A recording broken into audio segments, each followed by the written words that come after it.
What is good? What is poppin'? Drip TCG in this beast. And today we have a mutant deck profile. So there are timestamps in the description. So if you just want to skip to any particular part of the video, help yourself. I also always put the full deck list in the description. So if you only want the deck list, again, help yourself. And yeah, let's get into it. So yeah, I really like this version of the deck because basically it's a trap control deck that just tries its best to not let your opponent play and to interrupt them at every single point possible. You know, at anything, single thing they try to do, just, you know, either negate or destroy it or do something, you know, but basically not let them play. So I really like that. And it's really awesome because mutants have access to Myutant Beast, which can negate spell cards. What that means is that if you, for example, set 4 and summon Beast, you can stop things like Twin Twisters, Cosmic Cyclone, Lightning Storm, Harpies, all of that nasty stuff from blowing up your back row. So that's really awesome. And yeah, other than that, I just like that this is a deck that can really grind really well, and that only needs to see one starter card to actually, you know, go off. So yeah, one more thing. Throughout the video, I say various times that this is a stun deck. This is technically a control deck. I just got the words mixed up, but you know, it's whatever. Anyways, let's get to it. Let's go. All right, so real quickly, I do know that there is a new card coming out for the deck, a new piece of support coming out in Battle of Chaos. But that card is barely going to make a difference in my list. I'm probably only going to put one copy of it. So first thing, what is the actual game plan with mutants? You know, what is this deck about? What is it trying to do? Well, first thing is that the mutants can easily summon big beaters from the deck. You know, this dude with 3,000 attack, this guy with 3,000 attack, this guy with 2,400 attack, which have decent effects, although they're not crazy effects. And more often than not, I use them pretty much as beaters, more than rather than to control. But you know, they're all right. But the real nice thing about the mutant archetype, I would say, is the fact that their engine has a nice little loop, if you want to call it, where basically this guy, M-05, searches this guy, which is ST-46, and ST-46 searches you Myutant Expansion, and this can search this, and you know, that way you keep on going. So that way, as long as you draw any of these three or a way to get to them, you can keep your engine going perpetually, and you just use the other cards in your hand to help stop whatever your opponent's doing. And eventually, you know, you tribute these guys off for the big mutants. And if you can, you also make a fusion play and you just push for damage and go for game. That's at least usually how my duels go, you know. You keep your engine alive and you keep cycling through your engine until you can start bringing out the big guys and start beating over stuff and, you know, pushing for game.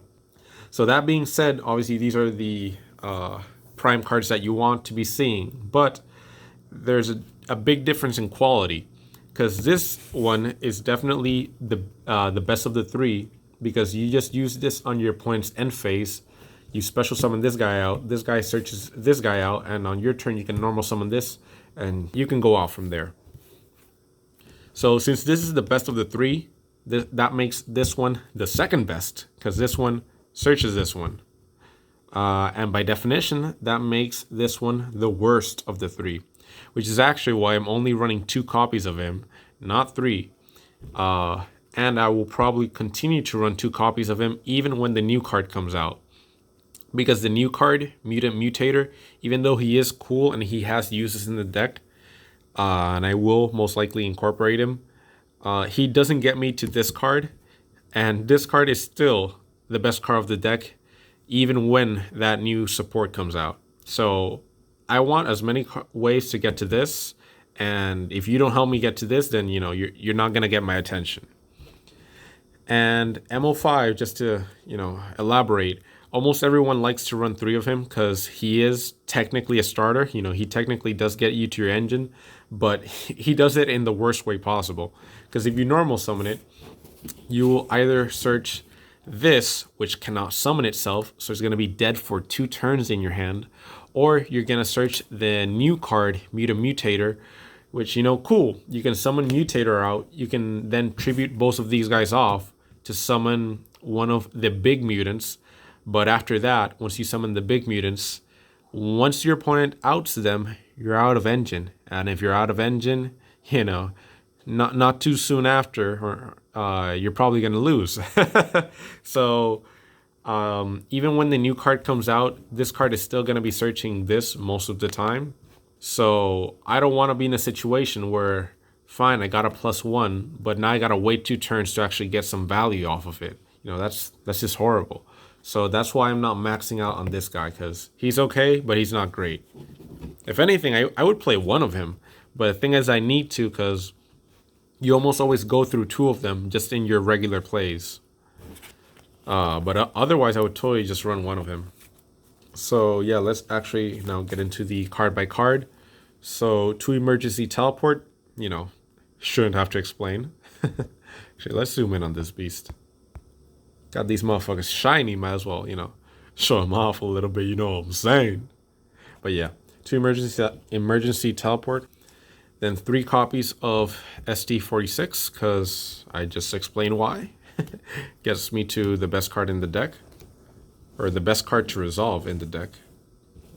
Then I have 2 copies of Myutant Expansion. So I just said this is the best card. Why would I only play 2? Because in total, I am playing 2, 4, 6, 9 starter cards. This is not a combo deck. This is a stun deck. I only ever want to see one of these cards in my hand and no more. If I ever see 2 of them, one of them is probably not going to be doing too much. So when I used to run 3, I would get into a situation where I'd have too much engine and not enough cards to actually stop my opponent. Because again, I know that I contribute the little guys for the big mutants, but the big mutants, they just don't put up enough pressure, all right? They just don't pressure the opponent enough. So I only ever want to see one of these 9 cards, and I want the other 4 cards to be interruptions. So that's why I'm not maxing out on this. So then 3 copies of Prosperity. Should not need to explain. This card is very ridiculous, and it lets you see, like, if you haven't already seen one of these 9 cards, if you banish 6, you're guaranteed to see one of them pretty much. So yeah, card's insane. After that, 3 Nadir Servant.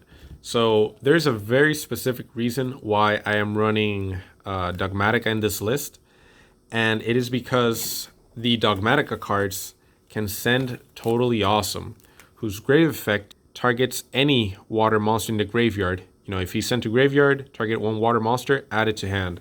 And the little mutants are water monsters, if you notice. So that basically means that if I draw any Dogmatika card, that's instant recovery. Because even though, as I said earlier, these 3 cards make a loop where, you know, one keeps searching the other. If your opponent ever imperms, ashes, veilers, whatever's you, at any point in this loop, you're left top decking. So by playing the Dogmatika cards, basically I'm giving myself way better top decks because I can then grab these back from the graveyard. So yeah, 3 Nadir Servant. Then 2 Punishment. I would play this even if I didn't play Servant or Ecclesia, just because this does the same exact thing. If my opponent cuts off my engine, I can use this to send Toadally Awesome and, you know, get back into the game. So yeah, 2 Punishment. 1 Ecclesia for the Nadir Servant. And then for this part, hold up, let me clear this up. Now for this part, these are basically all of the non-engine interruptions that I have. I'm just going to speed through them. So 3 Torrential Tribute, 3 Ice Dragon's Prison, 3 Compulsory, 1 Trap Trick, 3 Solemn Strike, 1 Macrocosmos. So why those cards specifically? Well, if you notice, all of those, and if I count this, all of these except for Macrocosmos are cards that I can use even if I go second. Because if I just take this out for a sec, Torrential, if my opponent full combos, they pass to my turn. I set Torrential, they pass to their turn. If they summon anything, they lose their field. Ice Dragons obviously works going into a board because obviously they're going to have stuff in their graveyard. Same with Compulse. Same with Solemn Strike. Solemn Strike is beautiful going second because if you draw Strike plus any of these other cards, your opponent is likely going to try to negate one of these, and then you Solemn Strike, and then they can't they can't respond. So very good even when you go second. Trap Trick. Just because that way I have 4 copies of this, 4 copies of this, 3 of this, and 3 of this. Also, it was originally just so I could have 4 copies of Ice Dragons, because during the last year, Dragoon was a big card. I know it's kind of losing popularity now, but I've been playing this deck for a whole year, and obviously I need a easy out to Dragoon because this deck does, or the engine at least, does not have an easy way to out Dragoon. And the Compulsory have a very specific reason to be here. It's because if you notice, this destroys, this destroys, this destroys, and even when I use Nadir Servant, which I usually will sell Elder Entity Enthus to the graveyard, that also destroys. If I ever fusion summon Mutant Synthesis, this also destroys. So it would happen very often that I would need to get rid of a monster without destroying, and it was very awkward. So I eventually put these 2 in, and they've been pretty good. Nothing crazy, but they've been pretty good. They get the job done. I know Ice Dragons does not destroy, but Ice Dragons doesn't always work. Because, for example, let's say my opponent something like the new Utopic Future Dragon, the XYZ that can't be destroyed by battle or card effects. That can be summoned in a deck that doesn't run warriors. So obviously Ice Dragon won't do anything there. So this is kind of circumstantial for that purpose. And the One of Macrocosmos, it's the only hard going first card, because obviously going second this isn't that great. But this wins duels. So it's kind of no reason not to run it. It technically conflicts with Punishment and Servant, but I mean, the card wins duels. You flip it and you win, so it kind of doesn't matter at that point if it stops my Dogmatika stuff. So after that, 3 Ash Blossom. These could be Dimensional Shifter, but I have a thing where I can't tolerate having too many bricks in the deck, and the Mutant deck already has to run the big guys, these guys, which are bricks if you ever draw them. So I can't get myself to run D-Shifter, man. It's just, it's rough. I used to run it. I might run it again. I don't know. But for the time being, I'm cool with the Ash Blossoms. Then 2 copies of Mutant Cry. Yeah, I only need 2. Firstly, because that makes it searchable off Trap Trick. But also, I don't want to max out on it because this requires setup. And, you won't always open... You don't always open your engine, or you don't always open a good way of setting up your field Engraven Banished so that you can make a fusion play with this. So I only play 2 just for a Trap Trick, and so I have 2 in the deck if I ever need to resolve 2, which happens sometimes. But I don't really want to hard draw it because I don't want to be hard drawing cards that depend on me doing other stuff. I don't want to draw cards that require setup. So yeah, only 2. And then we have the last cards, which I never want to draw. Only 1 lab because I only need 1 for the combo. This is not a starter. This depends on you already having other stuff in your grave or banished. And I know it has the effect to put back. If I draw this plus a brick, I can, put the brick back and draw a card. But, it doesn't matter. If instead of this, I drew a usable card, like, I don't know, anything. Let's just say it was an Ash Blossom for the sake of argument. Ash Blossom plus a brick, I still have a usable card plus a brick. Whereas if I open these, sure, I would put this back and get a card back out of it. But A, this could just be another brick or another useless card. And B, even if this was a useful card, this is still going to be doing nothing on my field. So, I still, out of 2 cards, I still end with 1 that's useless. So that's why I'm only playing one. There's just no need to play more than one in my opinion. And I only play it for the combo. So that's that. And I only play 3. I think 3 is the correct number. You could technically play 2, but like you got to be perfect at playing Yu-Gi-Oh in order to play 2 of the big dudes. Because that's just rough. And no Mutant Mist, because Mist does not put pressure on the opponent. Yeah, you know, drawing free cards is cool, but I don't need to draw cards. I need to destroy my opponent's cards, you know? So, or I need to summon big things to my field so I can actually push for game. So, you know, Mist doesn't do any of that. It just gives me 2 random draws, which might or might not be good. So yeah, it's not needed. Also, this card is a real MVP in trap matchups because this thing is untargetable by traps. Whew. Yo, this thing puts in work versus trap cards. But yeah, that is the list. So in the extra deck, we have 3 Entis, which I very often use all 3 of them. 2 Toad for the recovery, which comes up pretty much every single duel. And it's the reason I think you should always play this deck with Dogmatika. 1 Synthesis, because I only ever summon 1, and that's if I even summon it. You know, a lot of duels you can win them and will win them without ever going into a fusion play. You know, it's not that big of a deal. So I only ever summon 1. And if I really need to make another fusion, I can almost always, you know, if I've already gone through one of this and I need to make another fusion play, I can almost always just go for this instead. Which, by the way, I run 2 of it. Pretty much almost never gets summoned. But the reason I run 2 is because it is a card I can send off of Nadir Servant or off of Punishment if I ever need to. And you want to be sending, you know, if you're going to send something off of Punishment or Servant, you want it to be this one and not Synthesis. Because this is a dark attribute, which comes up if you want to summon Synthesis, since this requires 2 mutants with different attributes. So yeah, 2 of that. And basically, these are the cards that I don't banish with Prosperity. The next 6 cards are cards that I pretty much always banish with Prosperity. So Wind Pegasus at Ignister pretty much almost never comes up, but it's, you know, good to have. Omega, this card comes up, you know, decently, you know, the grave effect. Ferrijit, if you're ever in a brick situation, it has a grave effect which says if this card is sent to a graveyard, so, you know, Punishment or Servant, if this card is sent to a graveyard, you can draw 1 and put 1 back.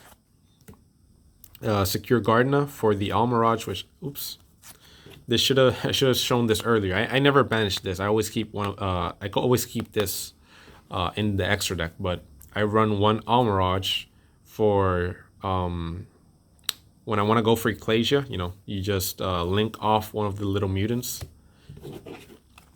Then we have Secure Gardna. Dingirsu to have a way to out untargetable stuff. And number 62, Galaxy Eyes Prime Photon Dragon for when you want to attack over stuff. Because this thing has 4,000 attack and it goes up to, I believe, 64 or 66. I think it's 66. So yeah, that is the full extra deck. Now, this is a stun deck. It's not really a combo deck, but I'm going to show very briefly the combo that this deck does, just in case you don't know it. So the important thing here to note is that all you need is Myutant Expansion. So basically the idea is, or the game plan is, you flip this on your opponent's end phase. That will summon out a Myutant M-05 from your deck to the field. You use its effect to search. You get to search ST-46. Now, since that was on your opponent's end phase, you go to your turn. On your turn, you can use ST-46, search. You search the field spell card.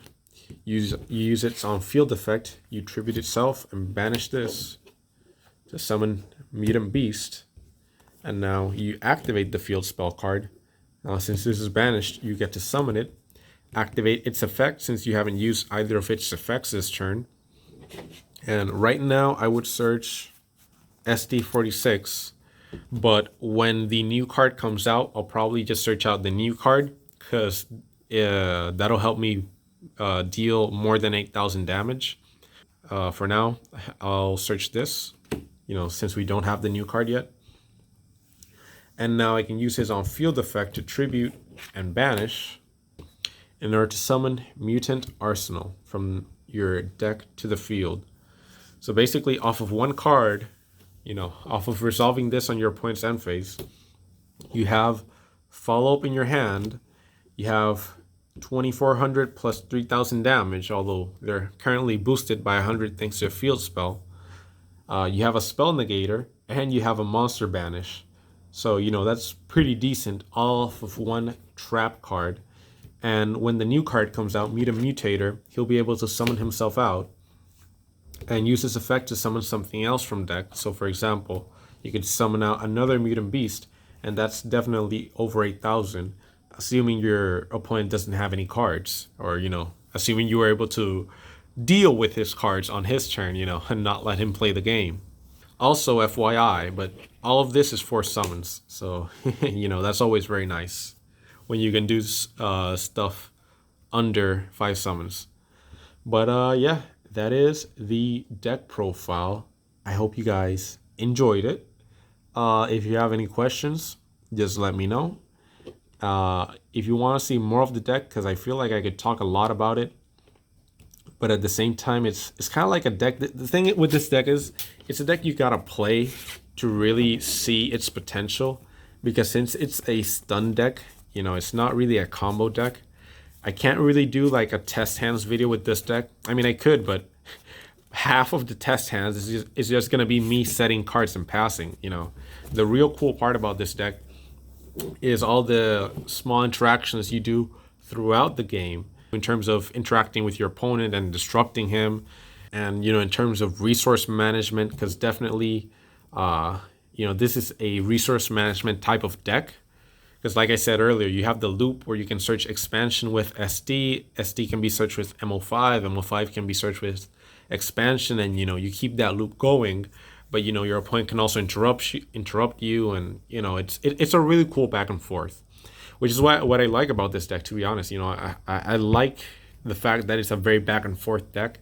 It's not a deck that has a single combo that you're trying to do every turn one. It really depends on knowing well the matchup, knowing well your opponent's cards, and knowing well where to interrupt him and where to activate what. So that's one of the things that I love about the deck. But yeah, like I said, that is the deck profile. If you have any questions, just let me know, and make sure to always play 2 copies of this, please. Don't play 3 of it. It's a bad idea. Play 2. That's all I wanted to say. That's the only reason I made this profile. So yeah, Drip TCG, signing out. Peace. One more thing. So something else I wanted to talk about. I made it sound earlier like drawing 2 cards was a bad thing when I was talking about Myutant Mist. Obviously, drawing 2 cards is not a bad thing, especially if it's pretty much for free, almost. What I really meant to say is that you just don't need Mist to win your trap matchups. I can see that a case can be made for running this in the side deck for when you're going against your trap matchups, but it's definitely not worth a main deck spot, because like I said earlier, this dude alone is very good for trap matchups because of his intargetability by traps, and you just don't need to be drawing off of this. I'd still just rather summon these 2 guys, this guy to stop spell cards that my opponent has, and this because it's a big beater that can be targeted by traps, and if you play right, usually you just won't need this. And if you ever go against other decks that aren't trap decks, then this is kind of not gonna be doing much. It's not really gonna be putting in work. So that's what I really meant. I didn't mean to say drawing 2 cards is bad. Drawing 2 cards is, card advantage is always important. I just mean that this is not necessary, in the main deck. At least not in my opinion. Yeet.